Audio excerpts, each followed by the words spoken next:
There's a specific kind of tired that has nothing to do with sleep.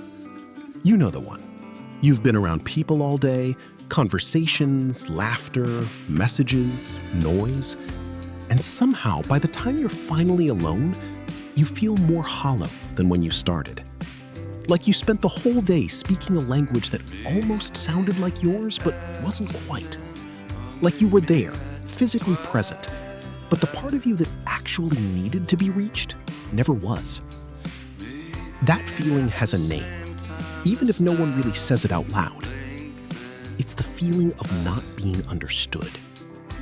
And it is one of the heaviest things a person can carry. Not loneliness, exactly. Loneliness is about absence. This is something quieter, and in some ways worse. It's about presence that still somehow misses you. It's the person sitting across from you who hears your words, but doesn't feel what you meant by them. It's finishing a sentence and watching someone nod and knowing in that small, private, devastating way that they were already preparing their response before you were done, that they listened to reply, not to understand.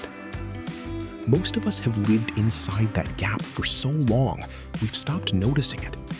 We've made peace with being partially known. We've learned to perform our personalities instead of live them. We show up with the version of ourselves that's easier to explain, and we quietly tuck away the parts that are harder to translate. And we call this being social. Here's what I think is happening underneath all of it. Underneath the small talk and the careful presentations and the way people scroll through their phones in rooms full of other people, there is a hunger, a very old, very human hunger, to be truly seen by another person. Not flattered, not agreed with, not fixed, just seen. To have someone look at the full shape of who you are, the parts that make sense and the parts that contradict each other, the wounds you've over-explained and the ones you've never mentioned at all, and not turn away. This hunger is not weakness, it's not neediness. It is, I think, one of the most structurally important things about being human. We are wired to need it the way we need water, quietly, constantly, and at a level so deep, most of us never directly acknowledge it. We need someone to know us, to really know us. The psychologists have their frameworks for this: attachment theory, belongingness, social cognition. But I don't think you need a framework to recognize it. You just need to remember a moment when someone finally got it. When they said something that matched exactly the thing you'd been quietly carrying alone, and something in your chest just released. Like a door you didn't know was locked had swung open. That release, that is what we are all looking for in almost every conversation we ever have. The strange thing is that we live in a time when human beings have never been more reachable, and still, so many of us feel so deeply unreached. Every tool we have built for connection has also, somehow, quietly increased the distance. Not because the tools are evil, but because they optimized for the performance of connection, the post, the message, the curated image of a life, rather than the actual experience of it. You can have 500 people who approve of your life and still go to sleep feeling profoundly unknown. And that contradiction, the gap between visibility and being understood, is where a very particular kind of grief lives. Real connection, the kind that actually feeds you, doesn't come from sharing the same opinions or having the same background, or even spending the most time together. It comes from something quieter and much harder to manufacture. It comes from being received. Think about the people in your life who have made you feel the most understood, the ones you still think about, even years later, even if the relationship ended or the geography changed. I'd bet that what set them apart wasn't that they had all the answers. It wasn't that they fixed your problems or gave perfect advice. It was something in the quality of how they listened. Something in the way they made space, real space, for what you were actually feeling, without rushing to reshape it into something more manageable. They let your experience land. They didn't catch it and throw it back. They let it actually arrive. There is a particular kind of attention that functions almost like shelter. When someone gives it to you, something in your nervous system settles. Your shoulders drop. Your sentences get longer. You stop editing yourself mid-thought. You start saying the thing after the thing, the real thing, the one you usually keep back. Because something in the other person's presence has told you, without words, that it's safe. That safety is not something you can perform or replicate. You can't fake it. And most people can feel instantly whether it's real. Because we are exquisitely sensitive to being truly heard versus merely tolerated. We have been reading that difference since before we had language for it. Since we were very small and learning whether the people around us could hold us, not just physically, but emotionally. What happens in that moment of real contact when two people are genuinely, mutually present with each other is something we don't have quite the right vocabulary for. It's not just comfort, it's more structural than that. It is a reminder that you are real, that your interior life has weight and texture and matters to someone outside of yourself, that you are not just a presence in the room, but a person in the world.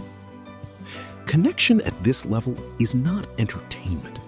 It is a kind of psychological oxygen. And here is the part that took me the longest to understand. The thing that makes people feel safe enough to offer that kind of presence to you is not your confidence. It is not your success or your wit or the polished version of yourself you bring to most rooms. It is your willingness to be real with them first. Authenticity is not just a virtue, it is a signal.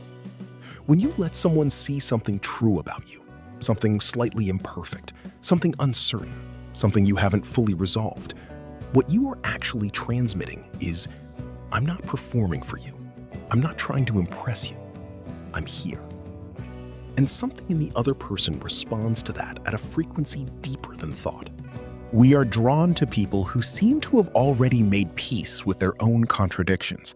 Not people who have it figured out, but people who are honest about the fact that they don't. There is a warmth that radiates from someone who is comfortable enough in themselves to stop pretending. And that warmth is magnetic, not because it's impressive, but because it feels safe. Because it gives us permission to set down the careful architecture of ourselves that we haul into every room. Permission to be, just for a moment, a little more true. This is why some conversations change you, and most don't. The ones that change you are rarely the most polished ones.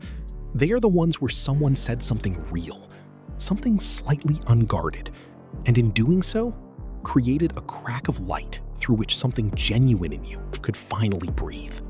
I think about the moments in my own life when the loneliness lifted, not because someone solved anything, not because my circumstances changed, but because someone sat with me in the specific shape of what I was feeling and didn't try to move me out of it too fast, didn't hand me a reframe or a silver lining, just stayed, present, close.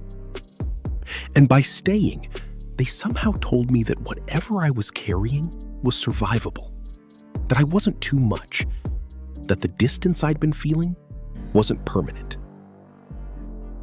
There is a particular kind of warmth that passes between two people who have stopped pretending with each other. It doesn't announce itself.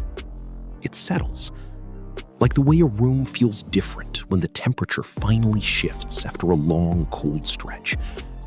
You don't always notice the exact moment it changed. You just realize at some point that you're warm. And the beautiful, strange, almost structurally necessary truth of it is that this warmth travels in both directions. The moment you make someone feel truly seen, something opens in you too. The act of genuine attention, real, unhurried, unpretentious attention, is not a gift you give away and lose. It is one of the very few things that somehow increases in you as you offer it out. You become more present by being present with someone else. You understand yourself better by trying to understand another person. The connection doesn't just save them, it quietly, incrementally saves you too. We were not built for isolation, not emotionally, not psychologically. The longing you feel when you're sitting in a room full of people who don't really know you, that longing is not weakness. That is your deepest, most structural self knowing that something essential is missing. And it is right to feel it, and it is right to want more than it is. So, what do you do with all of this? I don't think it requires some enormous gesture. I don't think it requires rebuilding every relationship or excavating your entire emotional history at the dinner table. I think it starts with something almost embarrassingly small. It starts with the next conversation you have, not the next significant one, not some future moment of perfect emotional readiness, but the next one. And within that conversation, the small, deliberate choice to be slightly less defended than usual. To ask the question you're actually curious about instead of the one that's easier. To let someone's answer arrive in you before you start composing your response. To stay in the moment of contact a half second longer than habit wants you to. The people who make us feel most human are rarely the ones who show up with the most to offer. They are the ones who show up willing to receive, willing to be present with what's actually there instead of what's convenient or comfortable. And they make us feel seen, not because they know us perfectly, but because they are trying to, because they are paying attention, because they decided in that moment that you were worth the kind of presence that actually costs something. That decision, that small, daily, quiet decision to actually show up for another person is not a minor thing. It is, I think, one of the most important things we do, one of the most human things we do. Because in the end, the hunger to be understood is not some aberration, some vulnerability to fix or outgrow. It is the signal that you are alive, that you are here, that something in you knows correctly that it deserves to be known. And somewhere, not far, and probably closer than it feels right now, someone is carrying the same quiet hunger as you. They are hoping, the way you are hoping, to be finally, genuinely met. Because in the end, the hunger to be understood is not some aberration, some vulnerability to fix or outgrow. It is the signal that you are alive, that you are here, that something in you knows correctly that it deserves to be known. And somewhere, not far, and probably closer than it feels right now, someone is carrying the same quiet hunger as you, and they are hoping, the way you are hoping, to be finally, genuinely met.